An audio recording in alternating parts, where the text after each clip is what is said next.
دوسری بنیاد قرآن مجید ہے۔ قرآن مجید نے امت کو بنایا، اس کے ایک ایک آیت نے امت کو سنوارا ہے، اس کے ایک ایک آیت کے ذریعے سے اوصاف یہ امت کے ظاہر ہوتے ہیں۔ یہ امت کیا ہے، یہ امت کے اندر چیزیں کیا ہیں، اور اس کو سنوارنے بنانے کا کام یہ قرآن مجید کی آیتوں نے تقریباً 23 سال کے اندر کیا۔ یہ امت ختم نہیں ہو سکتی، یہ امت کبھی ختم نہیں ہو سکتی، کیونکہ اس کی روح میں، اس کی فطرت میں قرآن مجید کی ایک ایک آیت بالکل پنہا ہے اور پیوست کر دی گئی۔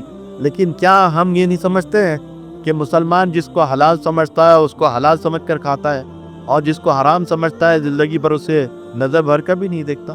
اور زندگی میں کھانے پینے کی چیزیں اس قدر پیوست ہے مسلمانوں کے کہ ہر وقت وہ یہ سوچتا ہے کہ حرام اور حلال کی تمیز اس کی نظروں کے سامنے ہوتی ہے۔ کہیں بازار میں چلی جائے، کسی ہوٹل میں جو ہے پہنچ جائے تو آدمی حلال و حرام کی تمیز کرنے کے لیے پوچھتا ہے کہ یہاں حلال ہے یا حرام۔